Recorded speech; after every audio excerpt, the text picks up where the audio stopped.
ராமேஸ்வரம் அருகே பல தலைமுறைகளாக கரைவலை மீன்பிடி தொழிலில் ஈடுபட்டு வரும் மீனவர்கள் தங்களையும் தங்களோட தொழிலையும் பாதுகாக்க நடவடிக்கை எடுக்கணும் அப்படின்னு வேண்டுகோள் விடுக்கிறாங்க.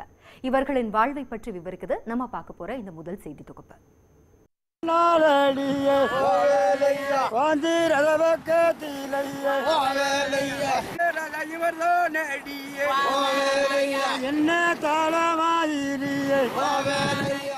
இந்த பாட்டு கொண்டாட்ட பாடல் இல்லை, வலையிழுக்கும் கைகளுக்கு வலு சேர்க்கும் பாட்டு. தமிழகத்தில் மிதவை, நாட்டுப்படகு, விசைப்படகு என பல வகையான மீன்பிடி முறைகள் உள்ளன. ஆனால் தனுஷ்கோடி பகுதியில் உள்ள சில மீனவர்கள் கரைவலை கொண்டு மீன்பிடிக்கும் தொழிலில் ஈடுபட்டு வருகின்றனர். மீன்பிடி தொழில் மட்டுமே முக்கிய ஆதாரமாக உள்ள ராமேஸ்வரத்தில் பிடிக்கப்படும் மீன்கள் வெளி மாவட்டங்களுக்கு அனுப்பி வைக்கப்படும் நிலையில் உள்ளூர் மீன் தேவையை நிறைவேற்றுவது பெரும்பாலும் இவர்கள் பிடிக்கும் மீன்களே.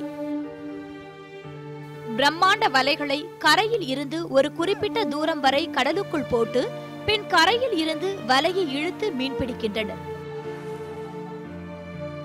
இந்த முறையில் சில நேரம் அதிக மீன் கிடைக்கும் எனவும் சில நேரங்களில் பல மணி நேரம் காத்திருந்தும் வெறும் வலை மட்டுமே வரும் என கூறுகின்றனர் மீனவர்கள். இந்த நரம்போலைன்னு ஒரு வலை இருக்கு.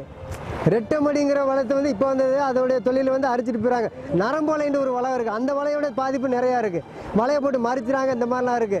40 பேர் 50 பேர் பெருவலையோட தொழில இதுதான். 3 தலைமுறை 4 தலைமுறை நான் பண்ணிக்கிட்டு இருக்கேன். விசைப்படகு மீனவர்கள் ரெட்டை மடி மற்றும் நரம்பு வலை கொண்டு மீன் பிடிப்பதால் பொதுவாகவே மீன்வளம் பாதிக்கப்பட்டு தங்களுக்கு கிடைத்து வந்த சிறிதளவு மீனும் தற்போது கிடைப்பதில்லை என்கின்றனர் மீனவர்கள். அரசாங்கத்துக்கு கோரிக்கை வைக்கிறாங்க. எங்களுக்கு அரசாங்கம் இந்த லோன் சொல்லி வீடு கட்டி கொடுத்தாங்க. ஆனால் உண்மையான மீனவர்களுக்கு அந்த வீடு கிடையாது. 40 வருஷமா நாங்கள் இருக்கத்தான் செய்கிறோம். உண்மையா நாங்கள் தான் இந்த கடற்கரையில் ராமேஸ்வரத்தில் நாங்கள் பரம்பரையாக எங்களுக்கு இதுதான் தொழில். ஓலை குடிசைகளில் வாழ்ந்து வரும் பாரம்பரிய மீனவர்களான தங்களுக்கு அரசு வழங்கும் எந்த சலுகைகளும் கிடைக்கவில்லை என இவர்கள் வேதனையோடு தெரிவிக்கின்றனர். மீனவர்கள் என்ற பெயரில் யார் யாரோ அரசின் சலுகைகளை அனுபவித்து வரும் நிலையில் உண்மையான மீனவர்களுக்கு அரசு உதவ வேண்டும் என்பதே இவர்களின் கோரிக்கை.